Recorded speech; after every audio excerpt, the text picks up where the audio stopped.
Au matin du monde, comme nous, les hommes préhistoriques ont admiré le pont d'Arc. Il y a 36 000 ans, cette arche de pierre sculptée par la rivière était déjà un lieu de passage.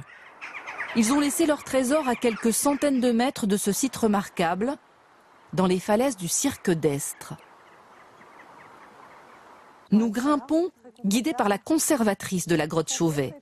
La vire, cette balafre dans la paroi, était déjà creusée au temps préhistorique. On marche là où il marchait, donc c'est notre ancêtre, c'est notre aïeul, et puis oui, ça a quelque chose d'émouvant, oui. Après 25 minutes d'ascension, nous atteignons l'entrée de la grotte découverte en décembre 1994 par Jean-Marie Chauvet, Christian Hiller et Eliette Brunel, 3 spéléologues amateurs. Elle est aujourd'hui protégée par 7 caméras de surveillance et une porte blindée. Seules 4 personnes ont les codes pour pénétrer dans le sas. Avant de descendre dans la grotte, nous enfilons des combinaisons et des chaussures stériles pour ne pas introduire d'éléments extérieurs qui pourraient contaminer son environnement. Exactement. Nous glissons ensuite dans ce boyau étroit qui descend en pente raide jusqu'à la cavité.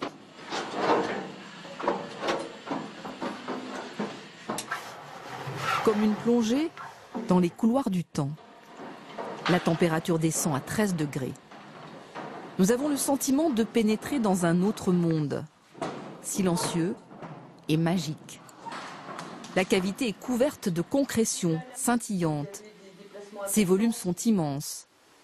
L'homme des cavernes ne va pas tarder à nous faire signe. Sur la paroi, il a laissé sa signature, ses mains tracées à l'ocre rouge. Au détour d'un rocher, un mammouth apparaît, formé de points tracés avec la paume de la main. La grotte s'enfonce dans la falaise sur plus de 200 mètres. Interdiction de quitter l'étroite passerelle posée au-dessus du sol, couvert d'ossements. Plus nous avançons, plus le décor s'étoffe. Une multitude d'animaux tapis dans l'ombre habitent la cavité. Lions, panthères, ours, rhinocéros, qui peuplaient la région en période glaciaire. Ils s'animent sous nos yeux, comme autrefois, à la lueur des torches. Ces chevaux qui ont fait la réputation de ce grand panneau, on les montre souvent de face comme ça. Il suffit de bouger un petit peu pour les voir bouger. Donc c'est vraiment de la peinture en 3 dimensions. Les artistes de Chauvet ont utilisé les reliefs, les arêtes, les rondeurs de la pierre pour donner vie à leur toile. Sous la roche, nous découvrons les restes de leur palette. Ces feux qui semblent éteints hier, avec lesquels ils fabriquaient des fusains pour tracer leurs dessins. Mais nous n'avons pas encore tout vu. Au pied de cet escalier, un chef-d'œuvre nous attend. Une scène de chasse de 70 mètres carrés où les lions des cavernes coursent un troupeau de rhinocéros. Un ensemble vraiment majestueux qui ne se limite pas seulement à ce triptyque puisque ça continue à se développer derrière avec ce magnifique bison. Composé comme un tableau, ce panneau prouve que 36 000 ans avant notre ère, les artistes de Chauvet maîtrisaient la plupart des techniques modernes. L'estompe, le détourage, la perspective, la gravure.